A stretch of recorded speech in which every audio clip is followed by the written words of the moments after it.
Hey guys, tonight, we're going to slip into the marbled shadows of ancient Greece where gods walked among men, and where what happened behind closed doors wasn't always beautiful, noble, or safe. You might think of classical Athens as the birthplace of democracy, but underneath the toga of philosophy and art was a darker, more complicated reality. Naked athletes ran through the gymnasia, while philosophers debated virtue, and in the next room, something else entirely was happening. Something your modern mind may not be ready for. Tonight, you'll uncover the sexual practices of a civilization that was brilliant, yes, but also brutal, obsessed, ritualistic, and terrifyingly unashamed. In the land of Plato and Pericles, there were pleasures so dark they'd make a Roman blush, and customs that twisted the very idea of consent, power, and shame. You're about to learn how Eros, the god of desire, had two faces, one seductive, one terrifying. And no, you probably won't survive this one, at least not without seeing ancient Greece in a whole new light. So before you get comfortable, take a moment to like the video and subscribe, but only if you genuinely enjoy what I do here. Tell me in the comments where you're listening from and what time it is for you right now. Now dim the lights, maybe turn on a fan for that soft background hum, and let's ease into tonight's journey together. You begin your descent into the city of Athens just after twilight, the dusty air still warm from the sun that bathed the white stones all day. The Acropolis looms above you like a half-lit crown, its temple columns glowing faintly as oil lamps flicker across the hillsides. The streets below are humming not with traffic, but with murmurs, poets, merchants, slaves. And deeper into the homes in the symposium chambers of the elite, something far less poetic brews beneath the surface. You slip into a gathering, men reclining on cushions, wine diluted but endless servants moving silently with trays of figs and goat cheese. The conversation dances between Homer and Heraclitus, but the air is thick with another kind of tension. Young boys barely past childhood serve the wine. Their tunics are short, their eyes trained not to linger. You hear the older men praise the boys' beauty, comparing them to Apollo, and they laugh like this is philosophy. This is how pederasty is dressed up in ancient Greece, cloaked in ideals of mentorship, intellect, and civic duty. But you can feel the imbalance. The power dynamic isn't masked well. This isn't about love or wisdom. It's about control. You inch closer and hear one man, gray-bearded and eloquent, describe the honor of having a boy as an eromenos, a beloved who is expected to be beautiful, obedient, and silent. He calls it a noble tradition. But the boy's face is carved in stone, eyes locked to the floor. No one talks about what happens when the project older and becomes less desirable. No one talks about consent. The terrifying thing isn't that this was accepted, but that it was celebrated, ritualized, and turned into a virtue. The wine flows, the music begins, and in the corner dancers, some women, but many men in wigs and veils begin their slow, deliberate steps. You're at the andron, the men's chamber, where the lines between performance and exploitation blur. Prostitutes, both male and female, were common in these gatherings, their roles simultaneously revered and degraded. In a place where sex was sacred and sold, it was also stripped of meaning. But even outside these elite gatherings, fear wrapped itself around sexuality in ways far more disturbing. You step back into the agora, the city square, and hear whispers of the pornai, the lowest class of sex workers, often enslaved, often trafficked from conquered regions. These women and boys lived in brothels marked by red-tiled thresholds and operated under government oversight. That's right, sex slavery was regulated by the state, taxed like grain or oil, and no one batted an eye, If anything, the city saw it as a civic good, keeping citizens' urges satisfied and safely removed from respectable wives. Wives who, by the way, had no say in this arrangement. You wander into a home in the Karamakos district, stepping past a sleeping dog and a slumped servant. The wife here, maybe 14 or 15 years old, lies in a separate chamber. Married off before her voice finished changing, she's rarely allowed to leave the house, forbidden to even speak at the table if other men are present. She was raised for one purpose: to bear legitimate sons. Her husband's dalliances with courtesans and boys are public knowledge. Her own silence expected. And yet she might know terror that even her husband doesn't. You see, if a woman were caught committing adultery, not even proven, just accused, she could be exiled, enslaved, or even executed. A man, he could walk away with a shrug, maybe pay a fine. Equality wasn't just absent, it was inconceivable. You move now into a temple courtyard where another scene unfolds. It's a ritual performed in honor of Dionysus, the god of wine frenzy and ecstasy. A procession of masked dancers moves in circles, some naked, some draped in ivy, their chants growing wilder by the second. Women maenads sway, shriek, and rip at their clothes in divine madness. The ritual is sacred. It's also unhinged. There are stories you'll hear of these rites ending in blood. Ecstasy and violence twisted together. In this world, sex was more than physical, it was spiritual warfare. The body was a vessel not just for pleasure, but for gods, curses, and shame. You find yourself in a small house now dimly lit. A midwife leans over a woman writhing in labor. The child is illegitimate. The father, a master, maybe even the head of the household, has vanished. The punishment for bearing a child like this is that depends. If it's discovered, the mother could be thrown into the street. The baby abandoned. Infanticide was common especially for girls, especially for children born from forbidden encounters. Not all of it was ritual or custom. Sometimes it was just cruelty dressed in necessity. Outside, you hear the city murmuring in sleep, but the weight of what you've seen presses down on your chest. These weren't fringe practices. This was the world that produced Socrates and Sophocles. This was the culture that gave us democracy and tragedy. And at its heart pulsed a sexual ethos that was unequal, ritualized, and in many ways terrifying. And it's only just beginning. You step out into the rising Athenian dawn, but the light doesn't wash away what you've seen. If anything, it sharpens the contrast. The sun spills gold over columns and rooftops, illuminating a city that sees itself as the pinnacle of civilization. But behind the carved friezes and high-minded discourse, bodies are bartered like olives in the market. And if you're starting to feel uneasy, good. Because what comes next peels back even more layers. Let's walk uphill to the district near the Dippolon Gate. You hear music again, flutes this time, and a woman's laughter, low and sultry, rising from a stone building just off the road. Inside lives a hetaira, not a wife, not a pornai. Something else entirely. A hetaira is an elite courtesan, educated, witty, seductive. The kind of woman who can recite Homer debate Socrates and serve wine with a smile that could unlace a general's sandals. And yet, she doesn't belong. She is never allowed to marry, never allowed to be a proper woman. Her brilliance, her allure, her freedom, those are exactly what make her dangerous.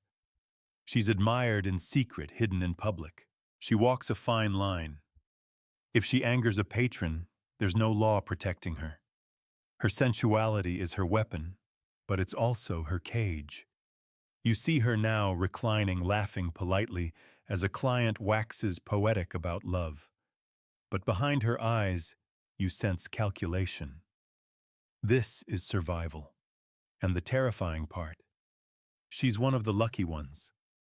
She has agency even if it's paper thin. Most don't. Let's shift scenes. You find yourself at a theater. The stage is grand. The crowd male. Mostly citizens, many drunk, some rowdy.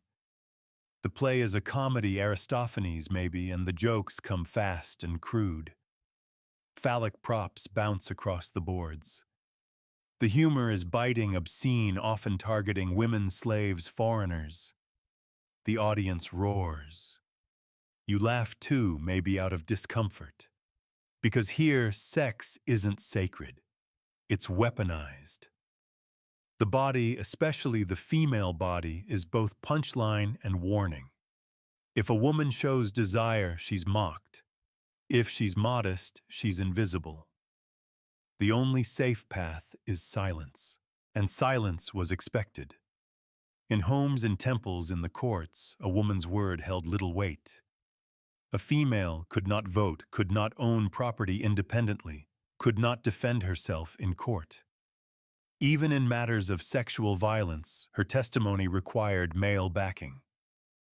Rape wasn't seen as a crime against the woman. It was a crime against her father, her husband, her male guardian. Her body was not hers. It was property. Violating it was like stealing from someone else. So what happens when a woman disappears? When no one notices, you find a fragment of a letter, burnt at the edges, written by a young woman named Theano. She was promised to a man twice her age. She was afraid. She begged her father to reconsider. But he didn't. And a month after the wedding, she was gone.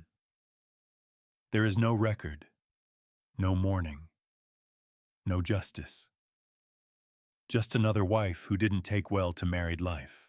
You imagine her final nights, chilled, silence, bruises hidden under linen, a voice fading out in a world that never heard it to begin with. But there's more. You walk past a group of older men at a symposium. They're discussing Law Solon's reforms. One of them raises the topic of aphrodisia, the acceptable realms of sexual activity in Athenian law.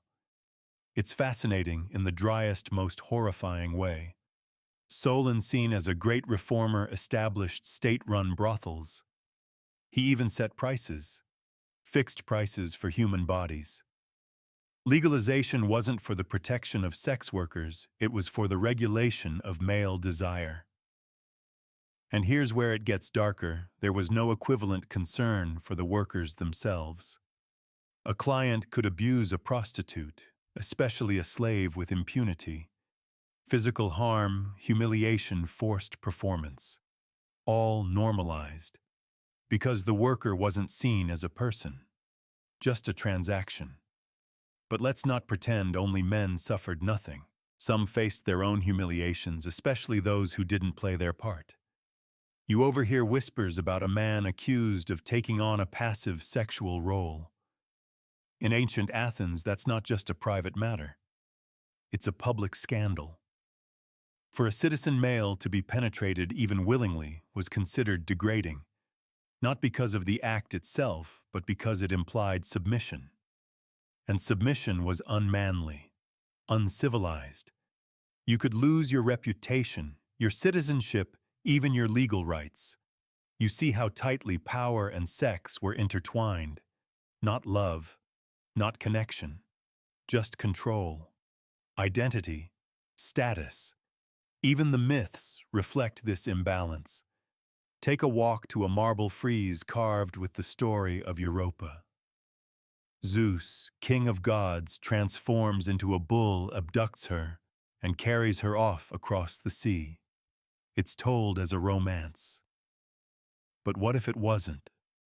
What if Europa screamed, and what if no one came? Myths like this are everywhere. Zeus seducing or raping mortal women under disguise, trickery, or force. And they were repeated, honored, turned into art.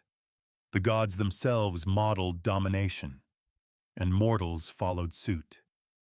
Even the sacred spaces weren't free from this dynamic. Temple virgins supposed to serve the goddess with purity were sometimes accused of transgression, sometimes falsely, sometimes for things beyond their control. The punishment, banishment, or worse. And yet, paradoxically, sexuality was tied to fertility rites, to harvest festivals, to rebirth. You walk through the Thesmophoria, a women-only ritual honoring Demeter and Persephone. The women fast sleep on the ground, chant in the night. They toss offerings, pigs' bread, even phallic symbols into pits, letting them rot. After days, the decayed remains are lifted out and spread on crops believed to bless the soil with new life. It's sacred, it's grotesque, and it's deeply sexual. You wonder what it felt like to be part of that equal parts mystic and terrified, unsure if you were worshiping or being consumed. This was the duality of ancient Greece. Sex was everywhere and yet nowhere safe. It was idealized in poetry and weaponized in law. It shaped gods and destroyed girls. It elevated courtesans and buried wives. It danced on stages and bled in bedrooms. You glance back toward the Acropolis, still golden, still majestic. But now you know. You've seen the shadow under the marble, and you're only just descending into the depths. As you slip farther into the maze of this ancient world, the night returns cooler now, almost tender against your skin, but it carries no comfort. The city sleeps above you, but deeper in the belly of Athens you find yourself among the forgotten, the slaves, the violated, the punished. And here sexuality isn't ceremonial, intellectual, or even indulgent. It's raw. It's desperate. It's terrifying. A narrow corridor leads you to the medics' quarter, foreigners, laborers, and the enslaved. You duck into a basement where oil lamps barely warm the stone walls. A girl, maybe 13, maybe younger, sits quietly beside a loom. She doesn't look up when her name is called. She doesn't flinch when the merchant who owns her yanks her toward the stairs. She's not a sex worker, not officially. But she has no say over her body, no age of consent, no threshold of refusal. If her master desires her, it is law. If his guests do, it is custom. And should she become pregnant, you already know, infanticide in Greece was no secret, no shame. It was built into the very architecture of the city. Exposed infants left to die on hillsides or near city dumps were common sights. It was seen as population control, as practicality. And for illegitimate children or those born with deformities or simply unwanted girls, exposure was the unspoken solution. You try to picture the moment a newborn's cry fading under the buzz of cicadas, a mother's silence burning in her throat. A decision forced not by choice but by fear. Fear of being cast out, shamed, beaten, or worse. And yet the law allowed it. Not just allowed, normalized it. But not all deaths were so silent. You leave the quarters and find yourself in a temple precinct near Eleusis. The sun has yet to rise and the torches flicker along a dirt path leading to the sacred rites of Demeter. The Eleusinian Mysteries, they're called. Initiates prepare in secret fasting for days, bathing in the sea, awaiting the climactic revelation. No one speaks of what happens inside the telesterion, the great hall of initiation. It's forbidden. But the stories persist. Some say initiates drank a potion kikeon, a mix of barley mint and psychoactive fungi. Some say they experienced visions of death and rebirth. Others whisper of rituals involving masked priests, theatrical reenactments, even ecstatic dances so wild they bordered on frenzy.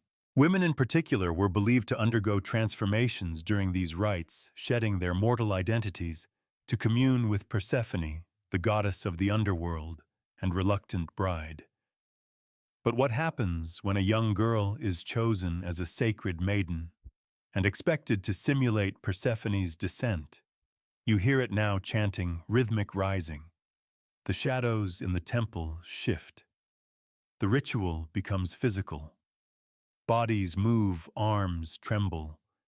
And somewhere in the margins of faith and frenzy, the line between sacred symbolism and terrifying reality becomes hard to define. Was it theater? Was it divine ecstasy? Or was it another form of submission draped in myth, shielded by silence? You leave Eleusis shaken. Back in Athens, you hear of a man named Timarchus.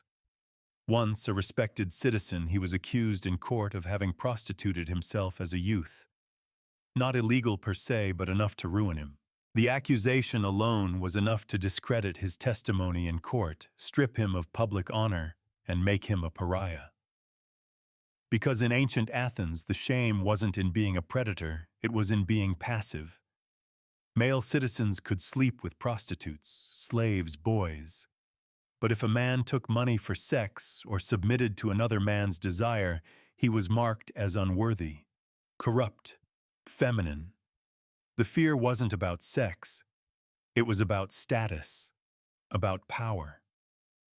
You walk the steps of the Pnyx, where orators once debated laws that governed the city, the laws that enforced sexual norms, that dictated who was respectable and who was expendable.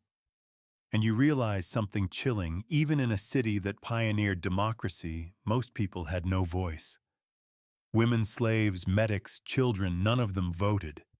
None of them decided the laws that ruled their lives or bodies, and yet the consequences of those laws were sharp and immediate. A woman accused of adultery could be killed. A man raped by another man could be mocked. A slave who bore the child of a master could be beaten or sold. A hetera who fell in love could be cast aside because love was not her function. Desire was strictly compartmentalized and always, always policed. You walk now into a small gymnasium. The tiles are cool underfoot. Naked bodies move through the space, oiled, toned, exposed. To train the body was considered sacred, erotic. The gymnasium was a place of sport and philosophy, but it was also a place of intense male gaze. Young boys, ephiboy, trained here under the eyes of their elders. Bonds formed, affections bloomed, but so did abuse. You notice a boy flinch at a touch. His trainer scowls. No one intervenes. Pederasty again masquerading as mentorship, encouraged, even idealized. The older male, the Erastes, was expected to teach virtue and manliness through affection. But affection could mean pressure. It could mean violation. And it rarely meant choice. And when a boy aged out of desirability, his value, his use ended. You begin to see the patterns. Bodies as tools, as currency, as symbols of status, as vessels of divine myth, as offerings, rarely as people. And perhaps the most terrifying realization, much of this wasn't hidden. It was praised, set in stone, literally etched into pottery, sung in odes, joked about in plays. A culture that venerated beauty but distorted it, that worshipped the body but used it, that wrote philosophy about love but built institutions on domination. You sit now on a low step outside a closed shop. The night is near its end. The wind carries the faint smell of olive wood smoke. Somewhere a rooster stirs. You've walked through symposium halls, brothels, bedrooms, and temples. You've seen power shift, vanish, and calcify. You've seen what desire looks like when it loses compassion, when it becomes entitlement. You've watched sacred rites bleed into horror. You've seen what happens when pleasure is ritualized, but never questioned. And you realize this is no isolated era. This is a mirror. You look back at the streets of Athens, golden again, in the lantern glow. Still beautiful, still terrifying. And the deeper descent has only just begun. The morning sun crawls slowly over the rooftops, brushing its light along the terracotta tiles of the city. But there's no warmth in it anymore. Not for you. You've seen too much. The Athens you first imagined of white robes, brilliant minds, and noble architecture has peeled away like flaking plaster. What remains is the exposed skeleton of a society obsessed with control, cloaked in the rhetoric of beauty and virtue.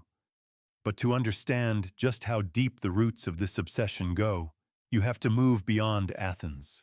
You head south now along dusty roads that coil through the Peloponnesian landscape, and your sandals crunch over gravel as you approach the gates of Sparta. A different city, yes, but not a different world. Here, sexuality wears a harder mask. Discipline rules everything. Every aspect of life is measured, trained, militarized, even desire. You're allowed in only because you're a ghost in this story. No outsider, especially a woman, would otherwise witness what happens behind the stone facades of this fortress city. Spartan boys are taken from their families at 7. They're raised by the state, not by their mothers. They're grouped into military cohorts and trained in pain-hunger obedience and something more subtle. You begin to notice that each boy is paired with an older male mentor. He teaches him how to fight, how to speak, how to move with Spartan grace. But he may also teach him how to submit. In Sparta, these relationships were not merely tolerated, they were fostered. Love between men was considered an essential tool of bonding. But again, we return to that same theme: one gives, the other receives. One commands, the other obeys. Even in supposed affection, there's hierarchy. And it's not romantic. It's duty. The older Spartan man isn't punished for taking his pupil into his bed. The boy, however, learns early that refusal is not part of the curriculum. You follow one of these boys after dusk. He eats sparingly. His limbs are bruised from drills. He lies awake under animal skins, eyes open to the stars. No tears, not in Sparta. Weakness invites more pain. And what of the girls? You'd think Sparta, famously progressive about women's athleticism and freedom, would offer a brighter path. But the truth is more complicated. Yes, Spartan women are educated. They train. They speak publicly. They even own land. But none of this comes from a place of egalitarian ideals. It's about eugenics. Strong women birth strong warriors. Sex is transactional here too, only now it's genetic strategy. If a woman is married to a man deemed weak or infertile, she may be lent to a stronger warrior. And the opposite is true as well. Husbands may invite other men to lie with their wives to ensure robust offspring. Women are expected to comply. Not out of desire, but for Sparta, for the state. Love, not part of the calculation. You wander into a home where a wife waits alone in a high chamber. She wears no veil, Spartan women do not hide. But she does not choose her lovers. She waits until her husband permits her to be approached by a stronger man. Then she obeys, and when the child is born, if it does not meet the physical standards of the state, the child is left in the wilderness. Another ritual. Another system where the body, female or infant, is weighed, judged, and often discarded. You find yourself yearning for something softer. Surely, somewhere in Greece there was love, actual love. Mutual quiet, ungoverned. So you head west, past Corinth, past the Isthmus, until you reach the island of Lesbos. Here a different atmosphere hums in the wind. The poetry of Sappho, lyrical, aching, yearning, hangs over the hills like mist. She writes of women's bodies, of desire between girls, of softness and fire. Finally, you think. A voice that feels human, intimate, free. But even here, the details are blurred by time. We know little of Sappho's life. Her works are fragmentary. Some suggest she ran a school for girls. Others think she was exiled. Some later sources tried to erase her sexuality altogether, painting her as heterosexual, as married as anything other than what she likely was, a woman writing without shame about desire for other women. But in ancient Greece, female-female love was barely acknowledged, let alone protected. While male homoerotic relationships were institutionally structured, female ones existed mostly in shadows. Invisibility was its own violence. You picture a pair of young women, maybe students of Sappho, clasping hands behind a grove of olive trees, whispering verse lips close, afraid of being seen, not because their love was criminalized, but because it wasn't even considered worth acknowledging. To the Greeks, sex was something done to someone never truly shared. And without a male participant, it wasn't real. It didn't count. And so these women loved in silence, in metaphor, in half-lit corners of history. Even myth offered them no heroes. You walk through a sculpture garden and pause before a scene chiseled in stone: Orpheus and Eurydice. He descends into the underworld to save her, but fails because he looks back. Always the man's grief is centered, the woman's death. A poetic device. Penelope waits for Odysseus. Medea is demonized. Helen is blamed for a war. Always women's bodies are symbols, never subjects. Always offered up, never given agency. You move on. It's late now, and the festivals are beginning. In Thebes, in Delphi, in scattered villages across the peninsula, spring rituals erupt in color and madness. The Anthesteria, for example. A festival of Dionysus blurs the lines between death intoxication and sex. Wine flows, masks are donned, rules are suspended, and in the chaos, the old patterns creep in again. During the festival's climax, a ritual sacred marriage occurs between the wife of the Archon, a leading magistrate, and Dionysus, represented by a masked priest. The union is ceremonial, symbolic, but it's also disturbingly close to coercion. The wife doesn't choose the role. She plays it because of her husband's office, because the city needs the rite, because tradition demands it. Once again, sexuality is ritualized, removed from intimacy, designed by others, performed, not felt. You watch her emerge afterward, pale and silent, her mask removed but her expression unreadable. The crowd applauds. The ritual is complete. The people believe the gods are pleased. You want to believe that somewhere in this world, love bloomed without permission, without performance, without punishment. But history is heavy, and the records are clear. So you sit now at the edge of a vineyard just beyond the city limits. The moon rises like a pearl over the hills. Crickets sing, and behind you the weight of centuries sighs. Ancient Greece, so often idolized as the cradle of reason and beauty, was also a theater of bodies, a stage where desire was scripted by power, where love was rarely safe, where pleasure was rarely equal, and where terror often wore the face of tradition. You lie back, the earth cool beneath you, and the descent continues.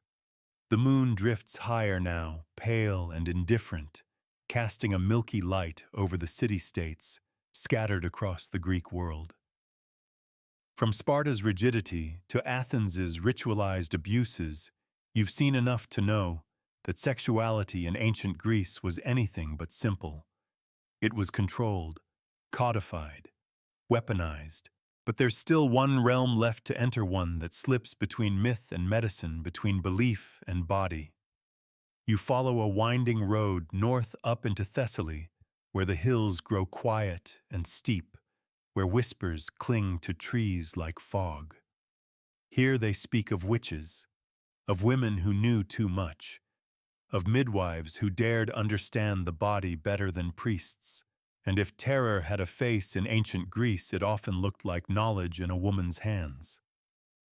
You're drawn to a hut nestled at the edge of a glade half hidden beneath vines. A woman waits inside.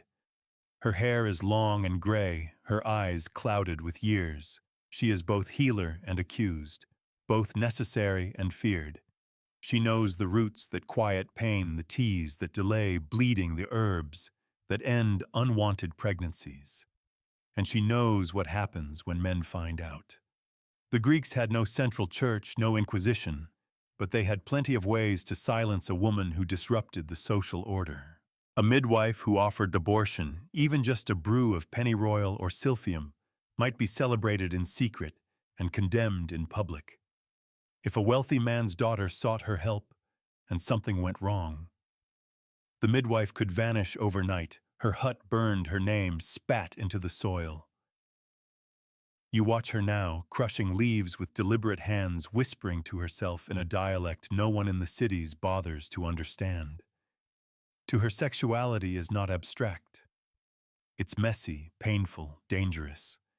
It's birth and blood and the quiet terror of choices made alone. And when you ask her about pleasure, she laughs long and bitter. Pleasure is for men, she says. We only survive. You leave her and descend back toward Delphi, where the oracle speaks in riddles and smoke. The Pythia, the mouthpiece of Apollo, sits on a tripod above a chasm, inhaling vapors that rise from the earth. Some say they are natural gases, ethylene or methane, others say divine breath. But what matters isn't the cause, it's the effect. She is entranced. Her words are fragmented, mysterious, interpreted by male priests and presented to petitioners as prophecy. She is revered, and yet she is utterly controlled. The Pythia cannot marry. She cannot bear children.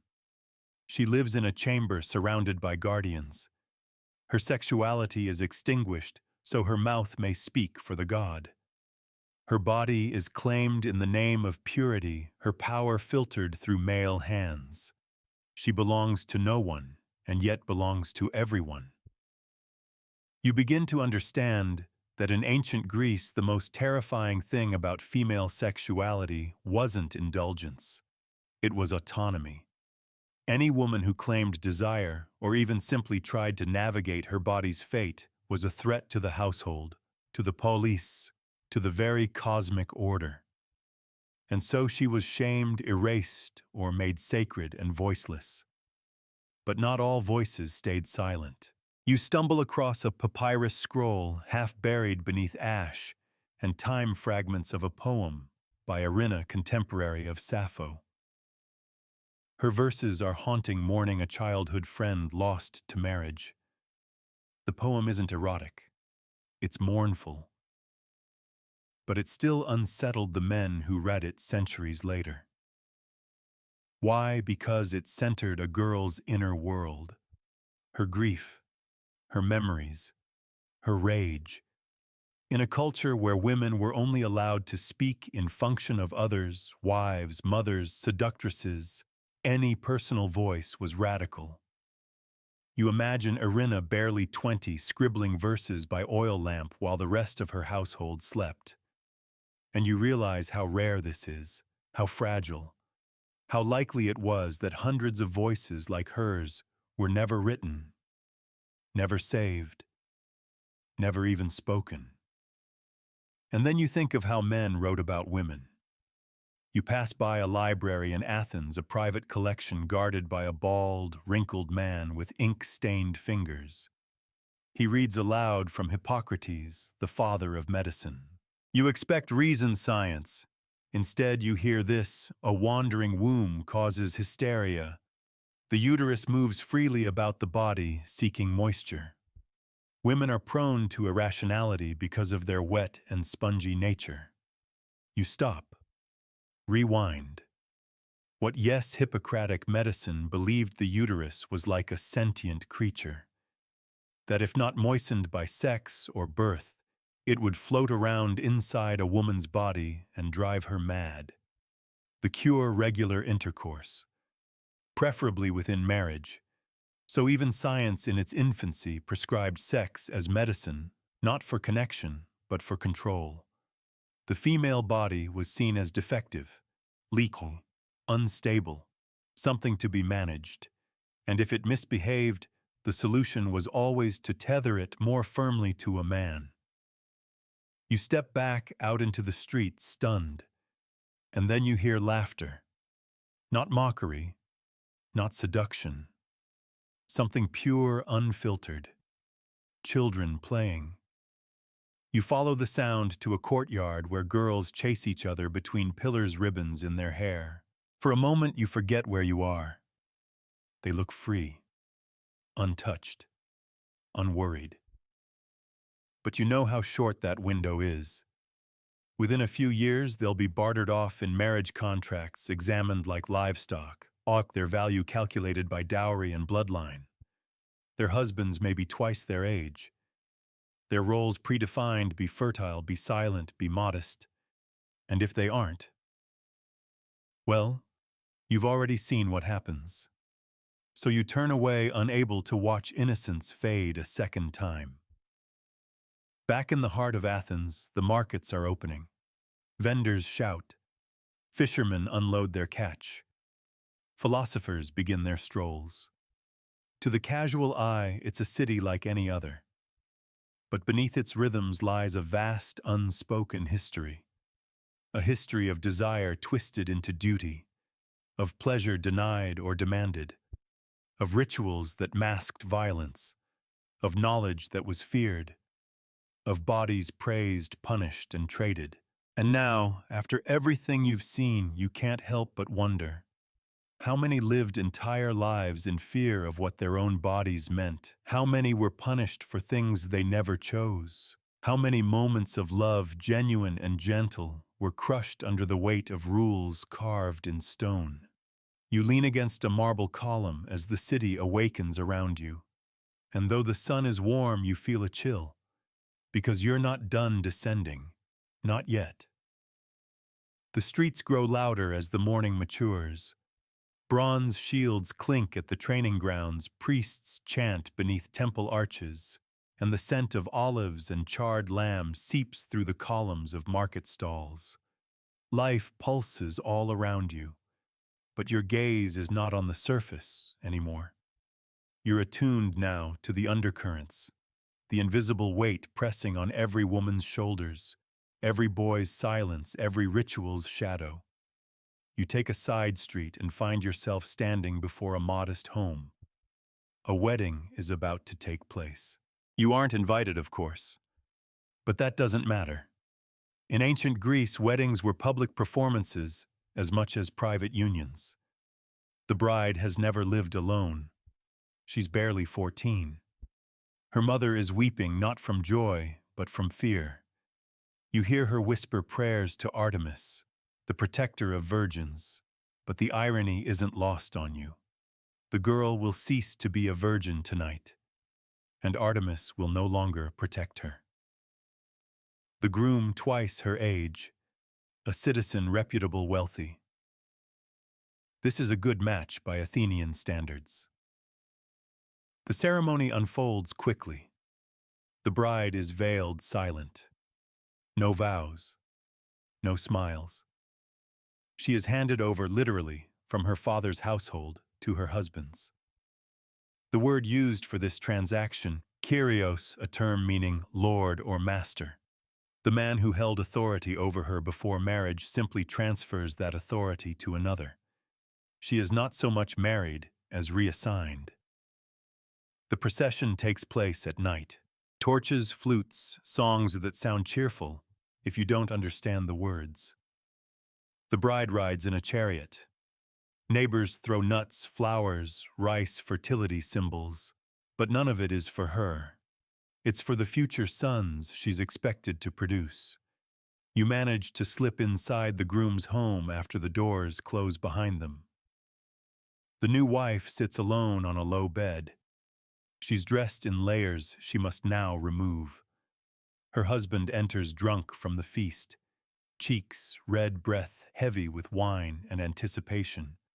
There is no ceremony here, no moment of mutual affection. The lights are dimmed. This is not a night of romance. It is a night of confirmation. The marriage becomes legal when consummated. That is the law, and she cannot say no. No one asks. You leave quietly. You've seen enough, but it stays with you. Because this wasn't just an isolated tragedy, it was the norm. Marriage in ancient Greece was less about love and more about lineage. Wives were meant to stay indoors, bear sons, and maintain the oikos, the household. Their worth was tied to their ability to produce heirs and keep silent. A woman who spoke too freely, who read too much, who mingled with men, she was mocked. Or worse, she was feared. You think of Aspasia, the mistress of Pericles, brilliant, witty, a foreigner from Miletus. She ran a salon where men gathered to discuss politics and philosophy, and some say she was even the true author of his most famous speeches. But the Athenians couldn't accept a woman who spoke like a man. They ridiculed her in comedies, accused her of corrupting the youth, of impiety, of witchcraft. Not because she was dangerous, but because she was free. Freedom in a woman was seen as deviance. Even female beauty could be a liability. Helen of Troy, after all, launched 1,000 ships not because of her will, but because men claimed her, fought over her, made her body into a battlefield. Her myth was retold again and again, not as tragedy, but as justification.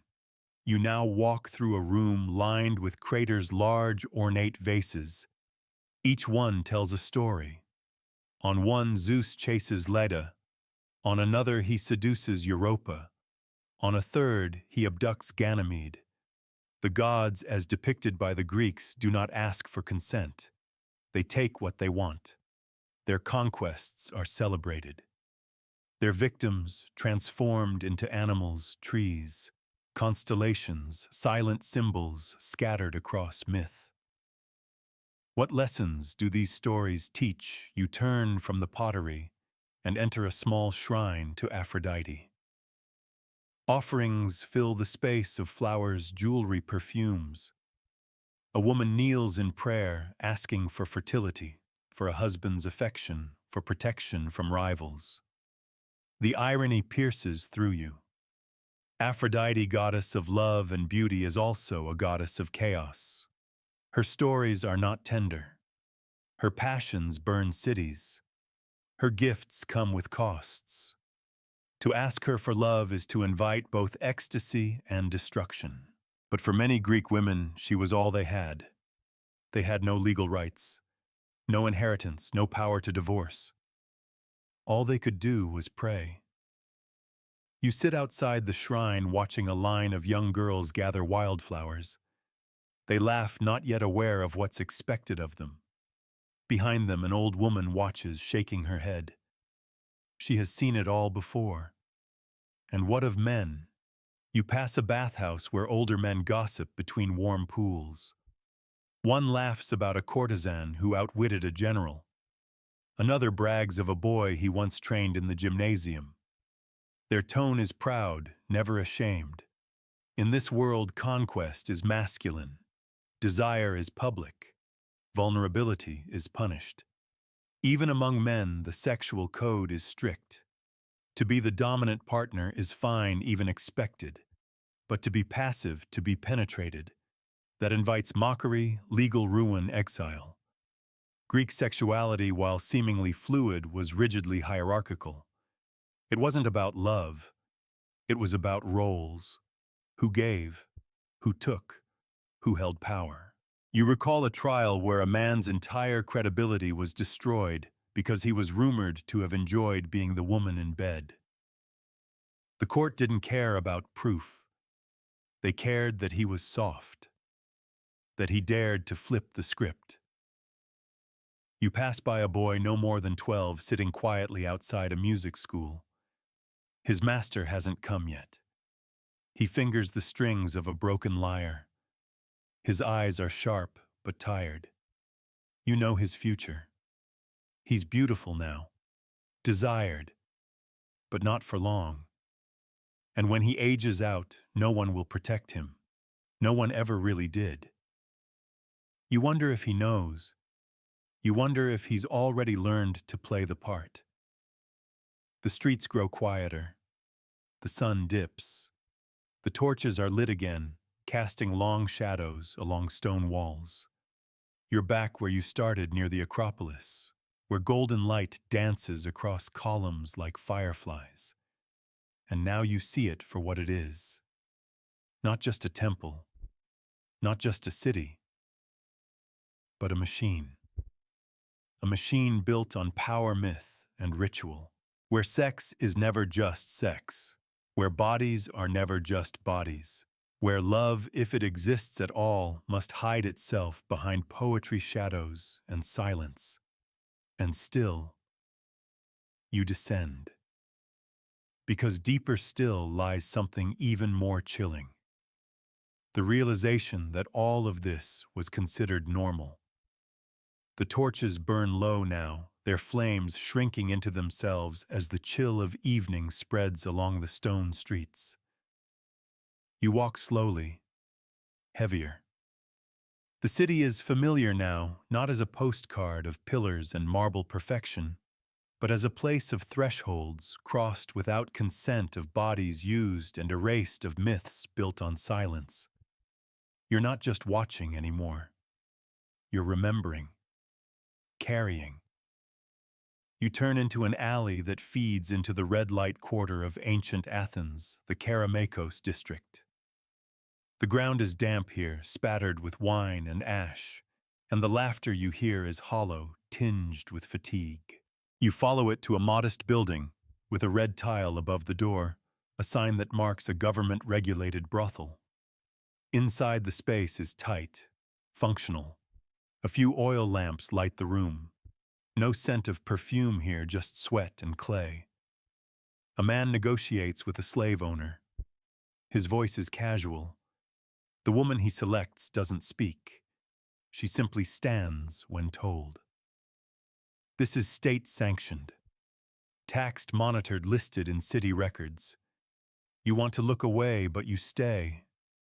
Because this woman, this body, is part of the Greek ideal, too. She's the porn, the lowest class of sex worker. Enslaved, foreign, faceless.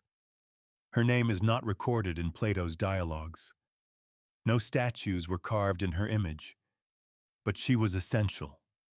Not just to the Athenian man's pleasure, but to his respectability. How? Because respectable wives were not for desire. They were for childbearing, for managing the home. Sex for pleasure.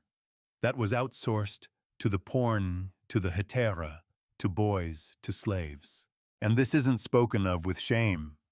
It's orderly, logical, even praised in comedy and philosophy. The idea that a man might satisfy his needs outside of marriage wasn't scandalous, it was expected. To do otherwise would risk contaminating the lineage with passion.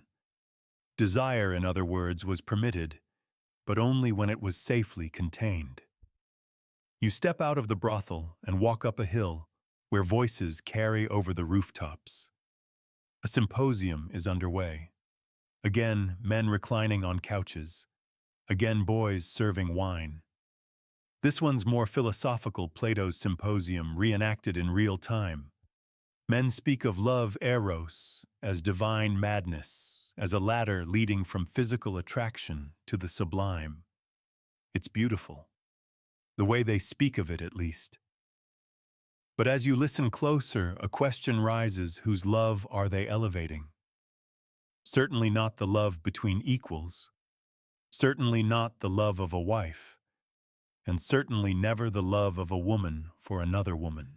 The ideal they describe is the love of a man for a beautiful boy, a boy who inspires virtue, who refines the soul, who must remain physically untouched, at least in theory, but is still viewed through a lens of longing. It's idealized pederasty. Again.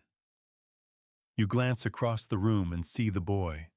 Eyes down, movements precise. He pours the wine slowly, steadily. He knows how to keep his expression blank. He's done this before. The philosophers praise restraint. They say that true love transcends flesh. But behind their words, you sense hunger, want. And you wonder, does the boy understand what's being said about him, or has he learned to block it out? You walk away, down the slope now, toward a cluster of homes. You find a woman lighting a clay lamp. She's older, her hair pinned up, her posture careful. She was once a wife, now a widow. And because she has no sons, no male relatives to represent her, she lives in legal limbo. She cannot inherit. She cannot appear in court without a male proxy. She cannot remarry unless permission is granted by her dead husband's kin. She keeps her head low. She wears dull cloth. She speaks only when spoken to. You realize she's invisible not because no one sees her, but because no one wants to. Even widows, even older women were not spared from suspicion. If she owned property, and some did under special exceptions, her sexual purity was scrutinized. Did she remain chaste? Was she loyal to her husband's memory? Had she dared to love again? She pours oil into the lamp and says nothing. She does not look up. But then a younger woman enters, perhaps a niece, perhaps a servant. She brings bread and fruit. They sit together.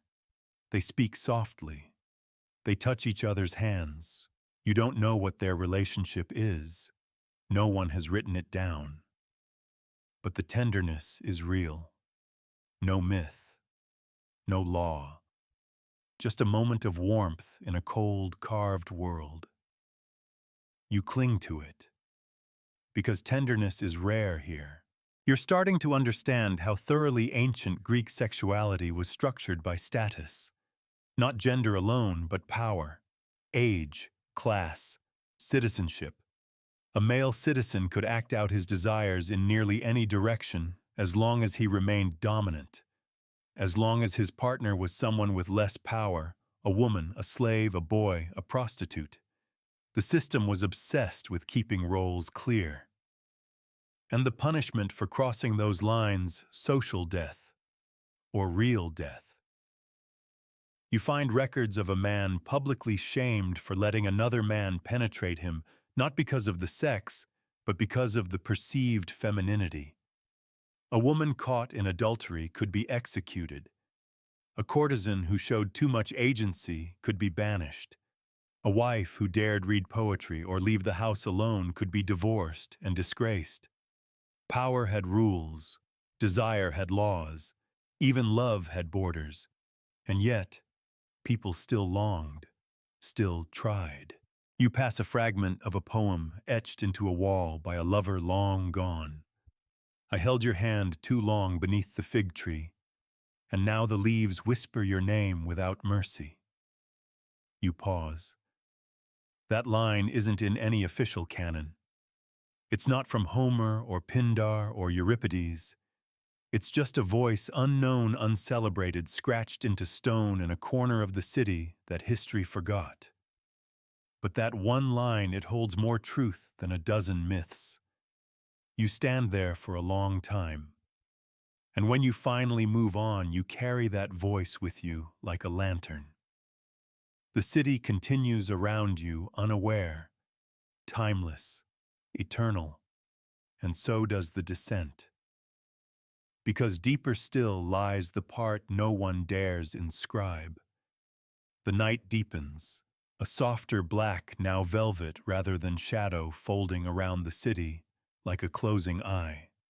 The sounds of Athens have quieted into a lull, just the occasional bark of a dog, The rattle of shutters being drawn close the whisper of sandals brushing against stone. But your feet keep moving. Your mind, too. Because beneath everything you've seen, the rituals, the roles, the rules, there is something more disturbing. The way these structures replicated themselves again and again across generations, mythologies, even medicine. You follow the path toward the Asclepieion, a healing temple dedicated to Asclepius, god of medicine. By daylight, this sanctuary is a place of hope. Patients come to sleep in sacred chambers, hoping for a healing dream, a divine message, or at least relief. But at night, it feels like something else entirely. The patients are mostly men. They lie on mats of straw, clutching wounds, or coughing softly into the dark. The few women who come, often barren wives or raped girls brought in secret, are ushered into separate spaces. Their ailments are always described in terms of wombs of imbalance, of improper behavior. If a woman bleeds too much, it's her fault. If she doesn't bleed at all, it's still her fault. A diagnosis, hysteria. You're shown the scrolls of Hippocratic treatises stored nearby. You scan them and see again the phrase wandering womb. And the recommended treatment, regular intercourse. A husband, a child. As though the cure for all female suffering is penetration, pregnancy, obedience. And you realize sexual terror was not limited to beds or brothels. It existed even in places of healing. It was encoded into the way the Greeks thought about the female body as broken, leaky, dangerous, unless domesticated. You see drawings of medical tools, speculums made of bronze-thin metal scrapers, sharp probes, used without anesthesia, without consent, and often without even telling the patient what they were for. There was no gentle bedside manner, no empathy, just doctrine. And you begin to understand that in ancient Greece, fear didn't just surround sexuality, it defined it. You leave the temple and make your way toward a quieter neighborhood, a philosopher's house. The owner, an old man with white robes and bare feet, sits on a stone bench beneath a fig tree, muttering about virtue and balance. He speaks of sophrosine, self-control, moderation. It was one of the highest virtues in Greek thought, especially for women. A woman who lacked self-control was considered monstrous. But for men, moderation was idealized in public, while private indulgence was often excused, even encouraged. Again, the double standard sharpens like a blade. The philosopher pauses when he sees you. He smiles. He begins to speak of the soul's journey of Plato's chariot. Two horses, one noble and the other base, pulling the soul in opposite directions. Desire, he says, must be tamed. But he does not speak of the desires that turn violent. The urges cloaked in ritual, in religion, in law. He speaks only in abstractions. He has no names for the boys broken in symposiums, for the girls crying in locked chambers, for the wives who bleed alone in courtyards. You nod politely and leave, because you're beginning to see that even Greek wisdom was often complicit. The theater was no better. You walk toward the ruins of a grand amphitheater. The seats still rise like frozen waves, and you sit at the edge of the stage recalling what was once performed here. Tragedies and comedies both soaked in sex, shame, and punishment. In Medea, the title character murders her children after being betrayed by Jason. She is painted as unhinged, demonic, foreign. But no one dwells on what Jason did to her first, how he used her, abandoned her, denied their love. She becomes a warning, not a woman. In Lysistrata, women withhold sex from their husbands to force an end to war. The play is funny, satirical, but beneath the jokes lies something real. The only time a woman could influence politics was through sex. Not speech, not law. Her body was her only weapon, and that weapon could turn inward. You remember the cult of Artemis at Broron, a sanctuary where young girls between 5 and 10 were sent to live temporarily and play the bear. They'd perform rituals to mark the loss of childhood and the entrance into womanhood. Symbolic dances, wild shrieks, skin painted, clothes removed, a strange blend of celebration and surveillance. This rite was supposed to purify them, but it was really about preparing them for marriage, for obedience, for the inevitable.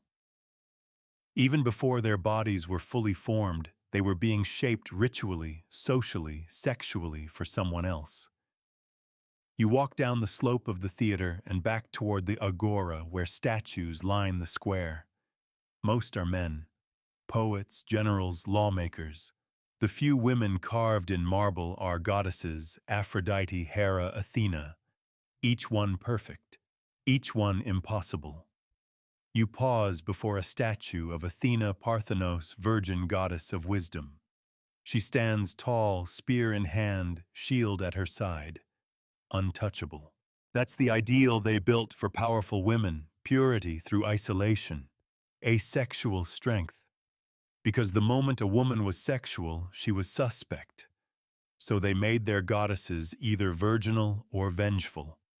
You recall Artemis who kills any man who sees her nude. You recall Hera endlessly jealous of Zeus's lovers, though he's the one who strays. You recall Medusa, once a beautiful priestess in Athena's temple, raped by Poseidon, and then cursed by Athena into a monster. Yes, the Greek myths were full of transformation, but they always punished the wrong person. The victim becomes the warning. The predator becomes the god. And the people built temples for both. You lie down now on the cool steps of a public fountain. The stars above seem sharper than before, piercing through the haze. The city is asleep, but you are wide awake. You feel it now, not just the weight of what they did, but the weight of what they celebrated. What they believed was natural, divine. Desire was never neutral here. It was sacred, yes, but also scripted. And if you broke the script, you were erased, or turned into a lesson, or a monster, or worse, forgotten entirely. And still, your journey into this terrifying sexual underworld isn't over. There are darker corners yet, darker than ritual, darker than myth, darker than silence. And you're heading there next. The stars begin to fade now, giving way to the palest hue of morning, but the light doesn't comfort you. Not here, not anymore. You've been to the temples, the brothels, the symposium halls. You've walked through bedrooms and battlefields and birthing chambers. But one place still waits untouched by marble or myth, yet more powerful than both. The mind.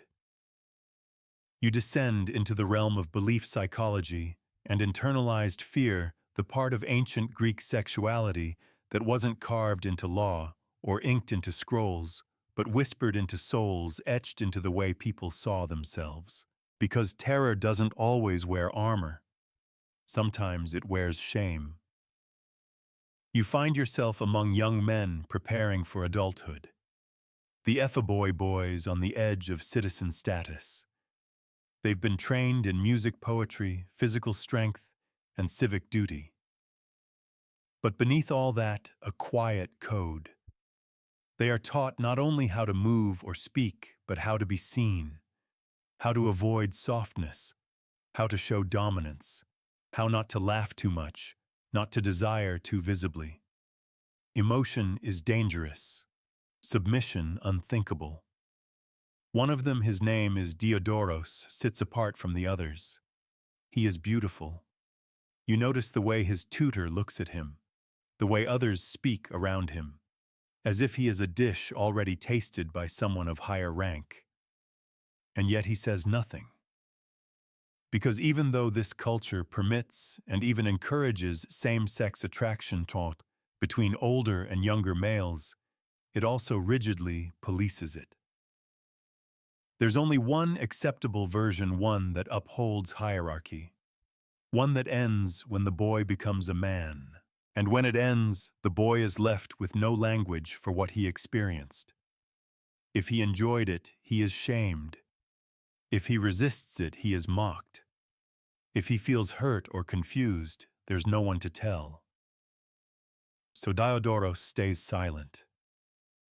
You wonder how many boys learn to loathe their own desire. How many internalized the rules so deeply that even in freedom they couldn't unlearn them. But it's not only boys. You walk now with a girl, maybe 15. Her name is Cleo. She is engaged to a man she has met twice. Her mother has taught her how to make bread, how to grind grain, how to keep her eyes lowered. But not how to say no. Not how to name what she wants. Not how to ask for space or softness or truth. When she feels longing, she panics. Because she has no word for it. No model. The only sexual woman in Greek culture who is celebrated is Aphrodite. And even she is portrayed as manipulative, vengeful, dangerous. What if Cleo feels lust? She can't speak of it. She can't act on it. She can't even write it in a diary because diaries don't exist for her. She doesn't read. She doesn't write. So she tucks it away. And soon, like thousands of other girls, she will carry that unnamed fire into a marriage not of her choosing. And the first time her husband touches her, she won't know whether to flinch or to freeze. She'll just survive. Just like her mother did. And her mother before that. Now imagine what that does to the psyche. The Greeks worshipped rationality. They gave us Socrates, Plato, Aristotle. They dissected human nature. They asked what it means to live well, to know oneself. But even they drew limits. Self-knowledge was a privilege reserved for the citizen male. Everyone else was taught to forget themselves. You pass a woman in the marketplace. Her body wrapped in rough wool, face turned inward. She barely speaks. She is not enslaved. She is not poor. But she is fading. This too is a legacy of terror, to erase the self so thoroughly that silence feels safer than speech. You sit beside her. You say nothing. She doesn't flinch. But her eyes dart once toward the temple on the hill, then back to the ground. And in that glance you understand. She carries centuries in her shoulders. Not just her life, but the memory of every woman who came before her, taught to obey, to shrink, to comply. You rise and walk toward the port. There you find travelers from islands across the Aegean, Crete, Rhodes, Delos. And you realize something unsettling. These rules, the terror you've traced through Athens and Sparta, they weren't isolated. They spanned the entire Greek world. They were adapted, interpreted, enforced in different ways, but the underlying logic remained: power over pleasure, structure over softness, myth over mutuality. You overhear a man discussing gamos, the marriage rite. He brags about his wedding night, how he tamed his bride, how she wept, and he felt like a god. His friends laugh. This isn't shame. This is pride. Even in memory, violence is recast as triumph. You turn toward a merchant selling terracotta figurines, tiny gods and goddesses, some smiling, some stern. One catches your eye, Eros, the god of desire. He looks playful, innocent. But Eros is dangerous. The Greeks knew that. Desire uncontained could destroy, could ruin heroes, could spark wars, could unravel minds. So they feared it, tried to master it. And when they couldn't, they punished those who embodied it, especially women, especially slaves. especially those who didn't follow the script. You hold the figurine of Eros in your palm, its clay surface still warm from the sun. And suddenly, you feel the entire weight of this civilization settle into your chest. They built monuments to love, but they never trusted it. They celebrated beauty, but only when it obeyed. They invoked gods of pleasure, but they feared their power. And in the end, they passed that fear on, wove it into daily life, into medicine, law, ritual, art, until no one could touch another person without also touching terror. You set the figurine down and walk on. The sea winds wrap around your ankles, the ships sway gently, and the sky begins to bleed with the first streaks of dawn. But your descent is not over. Not yet. Because there's one more place to go. One more part of the human heart where ancient Greek sexual fear buried itself most deeply, and it waits just ahead. The dawn breaks slowly, a pale smear of light that barely pushes back the chill in your bones. You walk along the harbor now where the city stirs awake. Sailors shout, nets are untangled, crates of oil and pottery are hoisted onto ships bound for Delos, Egypt, Sicily. Trade fuels Athens, marble and silver spices and slaves. Always the undercurrent bodies exchanged. Consent irrelevant. Value decided elsewhere. But today your path isn't to the markets or ships. Today you head inward, into the deepest sanctuary the Greeks ever built, their myths. Because if you want to understand why sexuality in ancient Greece was so terrifying, why it was regulated, ritualized, glorified, yet soaked in fear, you have to understand how they told stories, how they explained desire to themselves. And those stories, they begin with the gods. You walk slowly up the sacred way toward the Acropolis.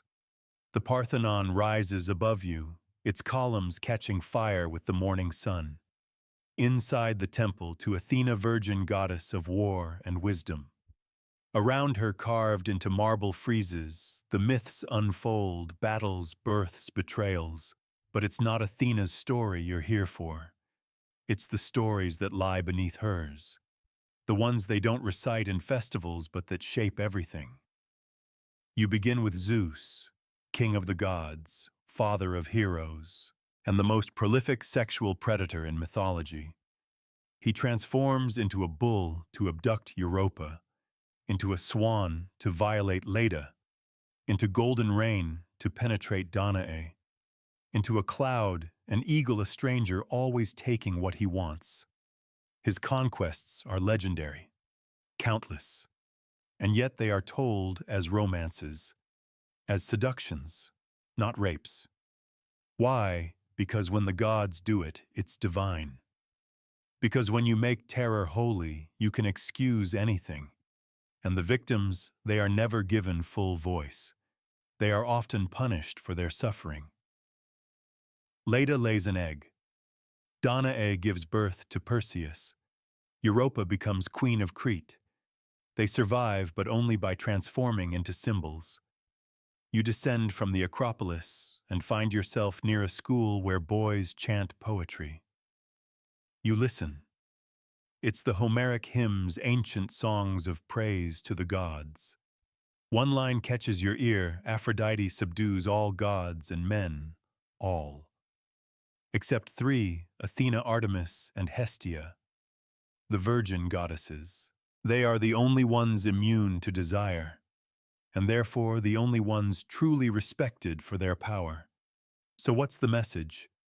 To be female and powerful, you must be asexual. Once you desire or are desired, you lose control.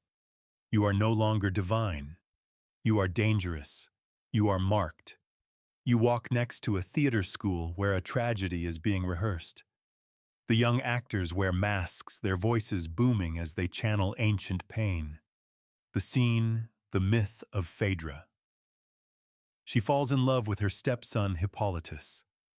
Her passion is unbearable, shameful. She tries to resist, fails. When he rejects her, she accuses him of assault. He is banished.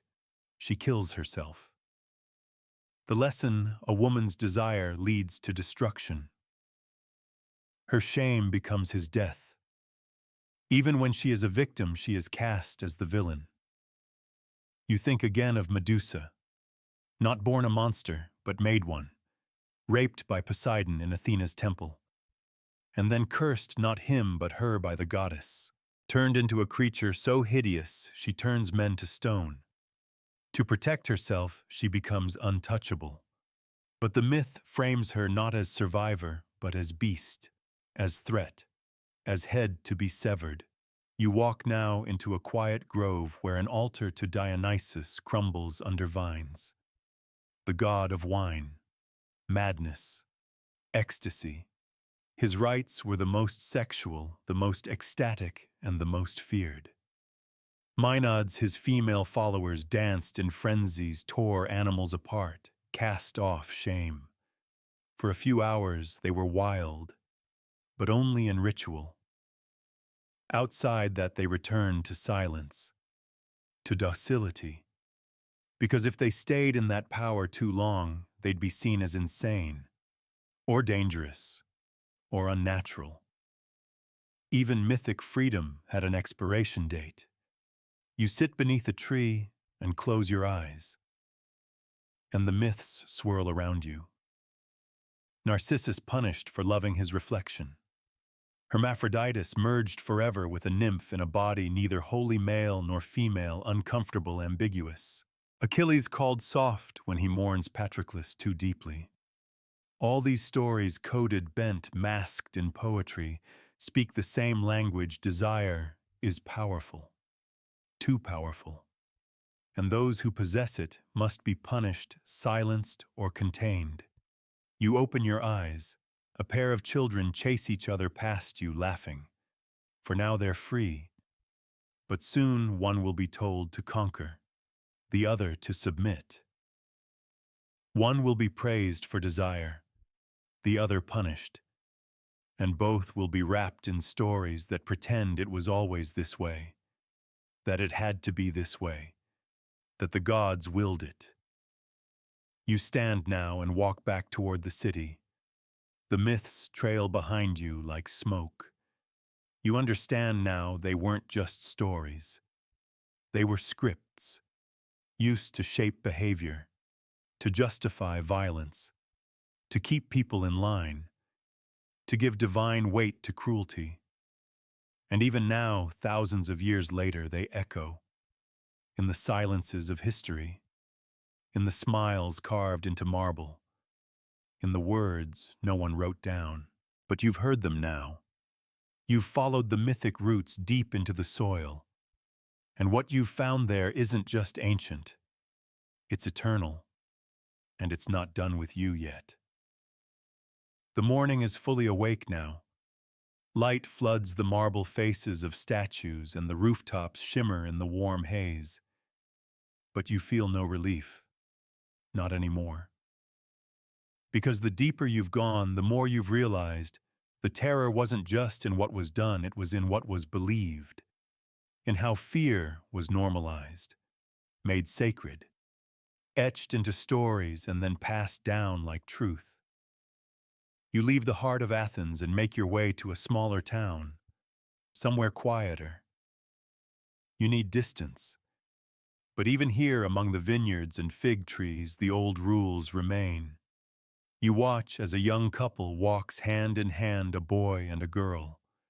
They laugh softly, maybe even steal a kiss behind a cypress tree. But when their parents find them, the softness vanishes.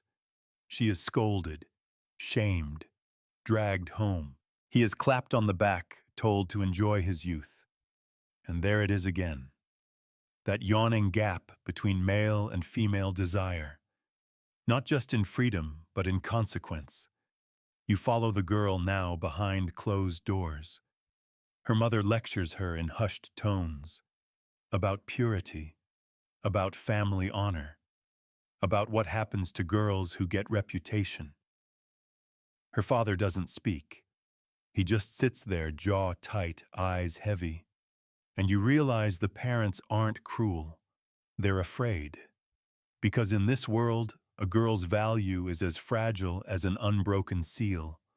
One rumor, one accusation, one curious glance, and her future crumbles. You pass by a school where boys recite lines from Hesiod. A woman is a beautiful evil. She eats up the man who marries her. It's from Theogony, one of the oldest works in Greek literature. Hesiod's Pandora is not a curious maiden. She is the origin of suffering, given to men by Zeus as a punishment, a trap. And what did she do? Open a jar. That's it. Curiosity, autonomy, punished with all the world's evils. And girls learn this, not from books, but from everything around them.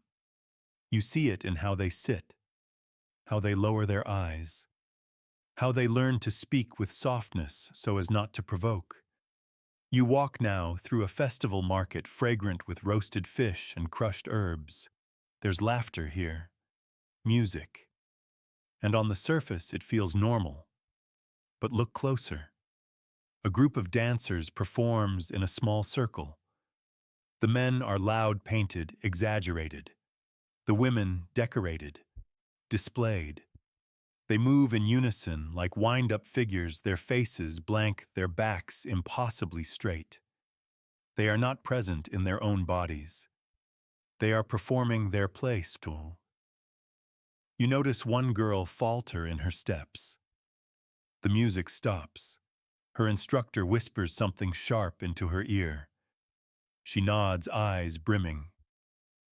You move on, past vendors selling tiny statues of Eros, past flutists, past poets reciting verses on lust and longing. You stop to listen. One poem tells of a man who falls in love with a woman who ignores him. He follows her, watches her, takes what he wants in the night. And when she protests, the poem calls her silly. It ends in laughter. The crowd claps. You do not. Because now you see it in every syllable, every chuckle, every careless brushstroke on pottery. The normalization of fear. The equation of submission with romance. The collapse of consent into humor. This wasn't just a byproduct of the time. It was the culture. You take shelter in a small shrine near the edge of the village, dedicated to Artemis. Her statue stands at the center bow, drawn eyes fierce, untouched. She was a sanctuary for many women, a goddess who protected maidens, punished abusers, demanded chastity. But even she didn't escape contradiction, because Artemis could protect only those who obeyed. The moment a girl transgressed, whether by choice or by force, she was no longer under Artemis's protection. Purity once lost meant abandonment. And yet the stories never blamed the gods or the men. Only the women. Only the girls. You step back out into the light. The village is golden now, dappled by trees and soft dust. It would be beautiful if not for the weight that fills it. A weight you recognize everywhere now, even in silence. You walk past a family gathering figs. A mother calls out to her daughter, warning her not to let her sleeves fall down. A father tells his son not to stare. The son doesn't understand. Not yet. But he will. You wonder how long it will take. You wonder if the daughter already knows. And then you see Wasu, an older woman, sitting alone by a dry fountain. She's watching the square eyes, quiet hands folded in her lap. She's seen everything. A life of rituals and roles, of being watched, weighed, wanted, and then forgotten. She smiles when she sees you. Not kindly, not cruelly, just knowingly. She has no story in the records, no myth, but her silence holds as much history as any temple wall. You sit beside her for a while. Say nothing, because sometimes silence is where the truth survives longest. Eventually, she rises, walks away without a word. You're left staring at the fountain, dry, cracked. Once it flowed with water. Now it's just a shape that remembers what it used to be. You run your fingers along its edge and realize this is what ancient sexuality did. It left shapes, shells, scripts. It filled them with fear and called it normal. You stand the day full now, the sky impossibly wide. But there's still further to go, not just through history, but through the inheritance. Because even now you're beginning to see the terrors of ancient Greece didn't stay buried. They followed us, and they're still echoing. The air grows thicker as the day stretches overhead. The light is golden but heavy, like it's pressing down on the shoulders of the city. You step away from the quiet countryside and return to the hum of Athens. The roads are busier now, sandals scraping stone, merchants shouting, children running underfoot. But in your ears, it's the myths that still echo. The fear beneath the marble, the punishment behind the poetry. You make your way toward the Areopagus, the hill of Ares, once a sacred court for murder trials. Now it watches over the city like a cold stone eye. This is where the powerful judged the powerless, where men in cloaks debated the fate of those caught in violation of society's many codes. You sit on the stone steps and imagine the trials that took place here, not just for murder, but for impiety, for corruption, for sexual misconduct. But again, the weight wasn't evenly carried. A man accused of abusing a slave or courtesan might walk away unscathed. A woman accused of adultery, of acting without her husband's permission, her life could be unmade in an afternoon. Because Greek justice wasn't blind. It was peering through the slit of a helmet. You descend from the hill and wander into the agora, the marketplace. It's bustling. But you notice something strange now, a pattern you hadn't seen before. Every stall, every conversation, every gesture reveals how the hierarchy of desire seeps into everything. A man buys perfume, not for his wife, for his palake, his concubine. Another buys a lyre, boasting he'll teach his boy servant to play. The tone in his voice makes clear what else he plans to teach. And all around, women float past like shadows, veiled, silent, almost spectral. You pass a vendor selling erotic vases. The images are graphic men with boys, men with women, women with instruments twisted in impossible shapes. The artistry is exquisite, but the message is clear: sex is performance. Ownership, spectacle. You ask the vendor about the scenes. He grins. These are the great pleasures of Athens, he says. Art and appetite. You keep walking. You slip into a shaded courtyard where an older woman is teaching girls how to spin wool. It's a domestic scene, quiet, seemingly harmless. But then you listen closer. Don't look men in the eye. Don't go out alone. Don't speak too loudly. Don't eat too much. Don't laugh too freely. And suddenly you realize this isn't education. It's indoctrination. They aren't being taught how to live. They're being taught how not to invite punishment. You leave the courtyard before the lesson ends. You wander aimlessly now through neighborhoods where time has no meaning. You pass temples crumbling and golden, homes shuttered and warm, and everywhere you feel the invisible boundary: who is allowed to desire, and who is only allowed to endure it. You pause outside a modest home and hear a child crying. A girl, maybe 9, scolded for playing too rough. Her mother hushes her. not gently, desperately. You'll bruise, the mother says, and who will want you if you're bruised? You step back. The words cling to you like smoke. You head toward the sea. To Piraeus, the bustling port where soldiers return from campaigns and merchants unload their wares. The scent of salt and fish and sweat fills your lungs. You sit by the water and watch the ships arrive. One is filled with amphorae, another with stolen people slaves from Thrace, Egypt, Persia. Some of them will be servants, others entertainers, and some sexual currency. Their fate decided by who buys them. There is no trial, no record, no protest.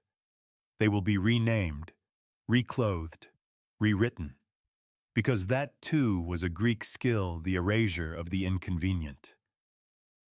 You walk along the docks and find a group of sailors gathered around a storyteller. He's old, his voice gravel, his tales darker than the sky above. He speaks of Odysseus and Calypso, how the hero was trapped by a beautiful nymph, forced to lie with her for years. The men laugh. They call him lucky. You know better. Calypso wasn't the danger. It was the idea that seduction could excuse anything. That when a woman desires, she becomes a threat. That the man who acts is blameless. That his will, even in captivity, is still centered, always. You walk away. The tide has risen. The water laps against the stone with rhythm like breath. You remember the fragments of poems, Sappho's tenderness, Erinna's sorrow. The lines scratched into clay and hidden in corners. But those were whispers. The loudest voices were always the ones that made desire terrifying. The philosophers who warned against female lust. The physicians who called the womb a beast. The priests who demanded purity, but only from women. The artists who glorified submission. And the lawmakers who turned all of it into stone. You walk back toward the city, the sun beginning its descent. You pass a small altar with an offering left behind, figs, honey, a single red ribbon. It's anonymous. A prayer, maybe, or a thank you, or a plea. You don't touch it. You've learned enough to leave sacred things alone. Because here everything sacred was once used to justify something unspeakable. You sit again on the temple steps, the city stretching below you, like a dream. And you ask yourself softly, was there any space in ancient Greece where love, true love, was safe? Was there ever a time when sex wasn't tied to punishment, when desire didn't lead to fear, and if not, what does that say about everything we inherited? The stories, the laws, the silences. You exhale slowly, and the air tastes ancient, but the echoes still fresh, still alive, still waiting. The light now is strange, neither day nor dusk. A golden blur, soft around the edges like the city itself is holding its breath. You sit on the temple steps for a while longer, watching the streets empty. The carts slow, the merchants pack away their goods. You've been walking through Athens for what feels like days, maybe lifetimes. But the further you go, the more you realize there's no real end to this journey. Because the legacy of ancient sexuality isn't just buried in ruins. It's inherited, absorbed, echoed. You rise and begin walking once more this time, toward the edge of the city, toward the cemeteries. The Kerameikos, where the dead are buried just beyond the city gates. Row after row of stelae, tall, thin grave markers carved with scenes of parting. A man shaking hands with his wife. A woman looking down at her child. A girl holding her pet dove. These images seem tender at first, almost peaceful. But when you look closer, you notice what's missing. There are no names for the wives, No epithets of wisdom or virtue for the girls. Just daughter of so-and-so, wife of so-and-so. Their identities still tethered to men even in death. You pause before one particular stone a young woman carved in profile, graceful and solemn, reaching out to take a veil from a servant's hand. It's her wedding veil, and this is her grave. She died on her wedding night. Maybe from childbirth, maybe from bleeding, maybe from the violence of consummation itself. Her new role as wife, as mother, ended before it began. But the carving doesn't show agony. It shows ritual, as though her death was just another part of the ceremony. You move on. A few stones away, another girl is depicted beside her loom. Her head is bowed. The inscription says she was modest, obedient, gentle. You wonder if she ever wanted to be anything else. You follow the path through the trees, the air cooler now, and find a quiet clearing where children's graves lie flat in the earth. No statues here, no epics, just simple stones.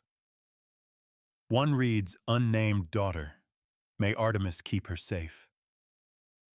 You think of the girls who were left to die at birth, the infants exposed for being female or weak or simply inconvenient. And you think of those who survived only to be used, bought bread, buried. You sit for a while in that silence, and then you rise and walk back toward the city, not to the markets or temples or homes, but to the place where speech was once sacred, the Nyx. This was where democracy was born, where citizens gathered to debate, vote, argue. The stone benches curve around a flat platform. You can almost hear the echoes of oratory. But again, only citizens spoke here. Only men. The bodies we've walked with, the wives, the slaves, the courtesans, the children, they never stood on this platform. Their voices never filled this space. And yet it was their bodies that bore the weight of the city's desires, its rituals, its fears. You sit on the stone and imagine one of them speaking now. A woman. She walks up to the platform barefoot, scarred, steady. She doesn't shout. She doesn't plead. She just begins to tell the truth. About the wedding night that felt like death. About the temple ritual that left her hollow. About the old man in the symposium who taught her silence before he taught her letters. About the child she lost to exposure. About the laughter she was told to fear. About the desire she was never allowed to name. The crowd listens.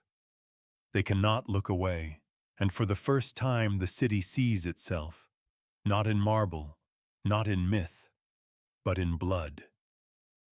You open your eyes. The platform is empty again. But now you can't forget what you imagined, because that voice, her voice, was never given to the past, but it belongs to the future, and perhaps to you. You stand and look down over Athens. You see the Acropolis glowing in the fading sun. You see the narrow streets, the rooftops, the winding paths through memory. And you realize this city was not just built on brilliance. It was built on silence, on control, on the myth that only some desires matter, that only some voices shape history. But history remembers more than you think. It remembers the cracks in the stone, the names that were never spoken, the pain carved beneath the beauty. And now that you've seen it, you carry it. In your breath, in your body, in your story. And the descent continues. Not downward now, but inward. Because the scariest part, this wasn't ancient. This was human. And it's still happening. You leave the Nyx as twilight settles over the city. The sharp outlines of temples blur into soft silhouettes. The marble turns from gold to gray, and still Athens breathes. It's quieter now. The market calls have faded. The rituals have ended. The wine has been poured.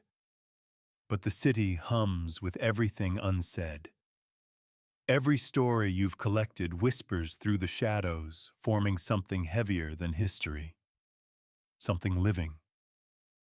You follow the winding roads north toward the hills that cradle the city's edge. And there, where the olive trees thicken and the stone paths crumble, you find a shrine hidden among the roots. It's small, ancient, even older than the temples of Athena or Apollo. A space once sacred to goddesses, long-forgotten earth mothers, fertility spirits, those who were swallowed up when the Olympians took over. You light a lamp and sit, and for a moment the air around you stills. There are no soldiers here, no laws, no statues, only absence, only the memory of something that used to be worshipped, and then was rewritten. That's what the Greeks did again and again, reframed the sacred to fit the social, the divine to serve the political. Even gods were not immune to propaganda. When power shifted from matriarchal rites to patriarchal myths, the stories changed. The earth goddesses became consorts or victims. Gaia became distant. Rhea gave birth, but her sons ruled. Persephone, once a goddess of renewal, became a kidnapped bride, her sexuality stolen, her agency mythologized.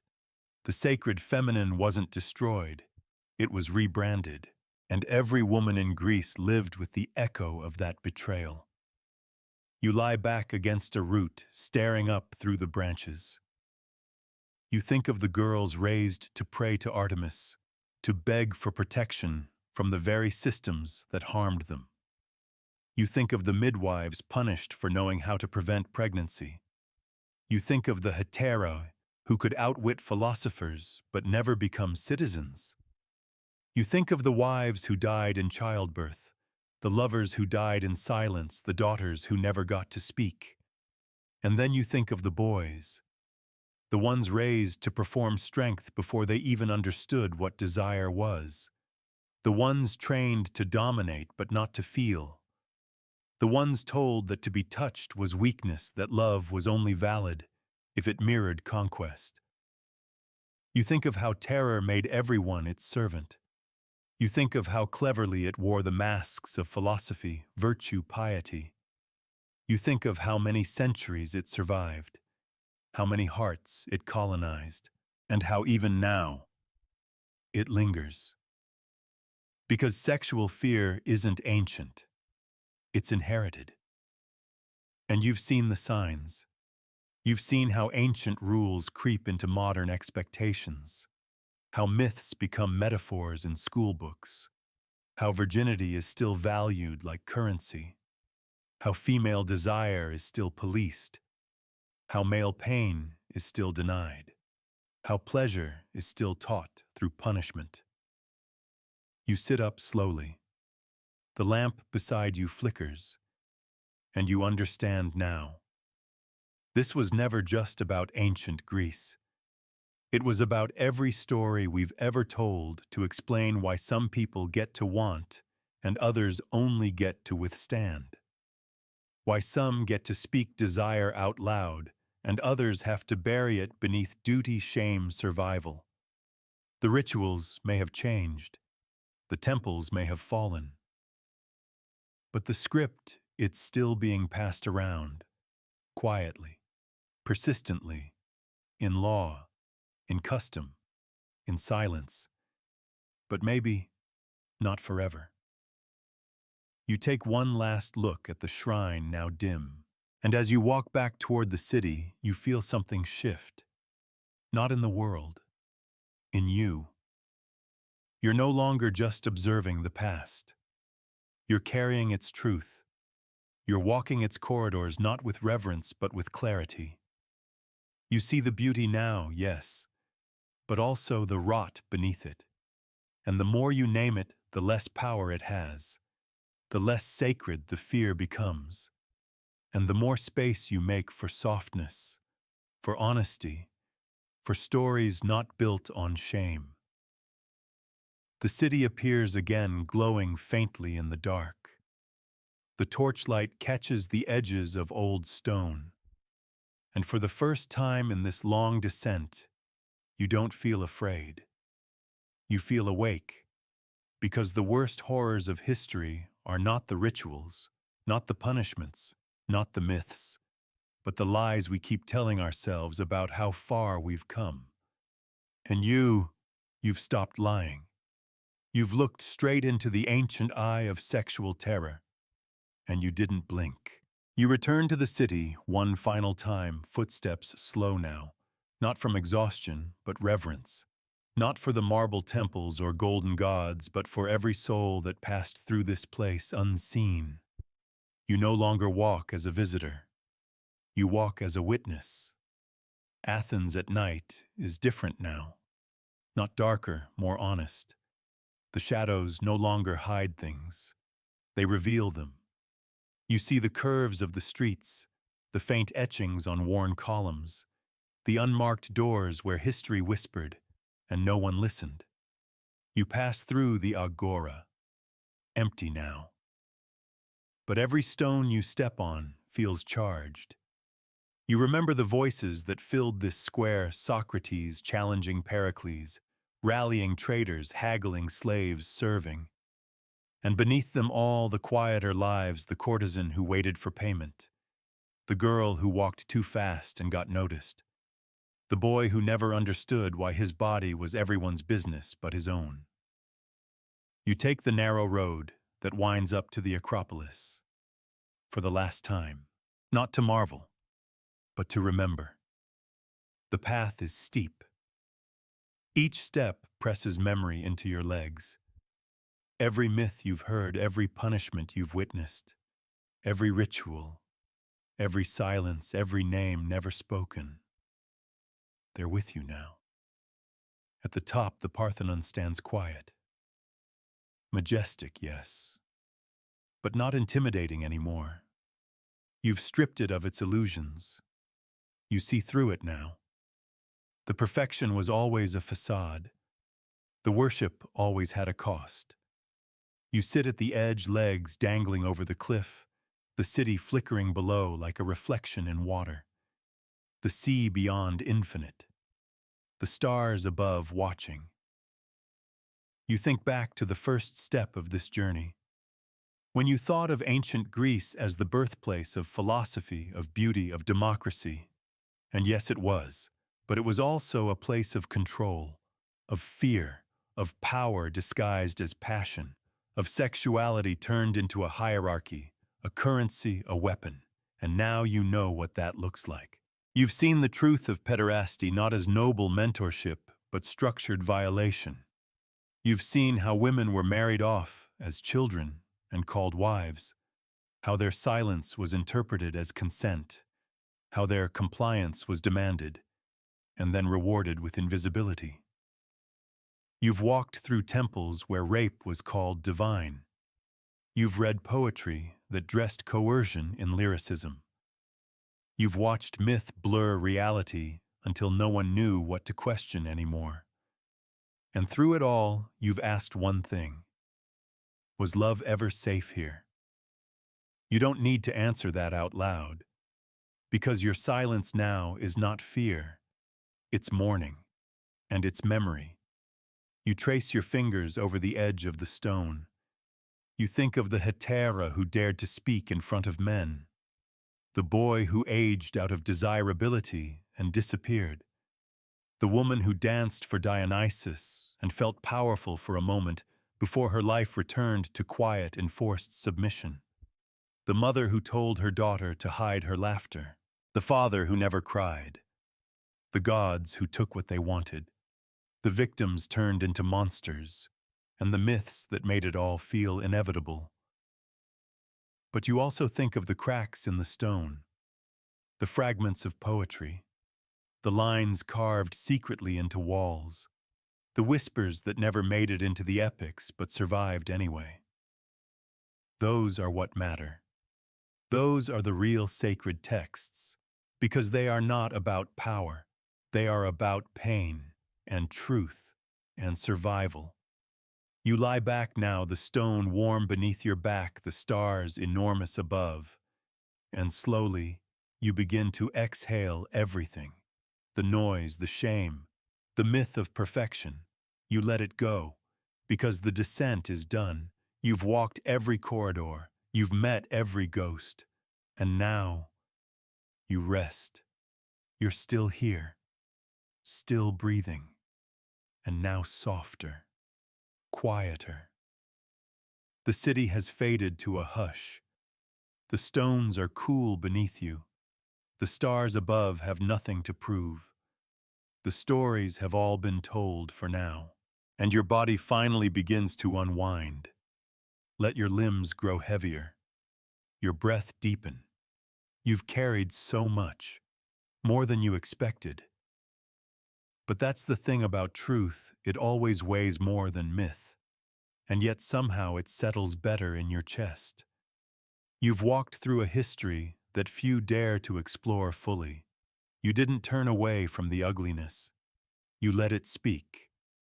You held the mirror up. You felt its heat and didn't flinch. That's not just listening.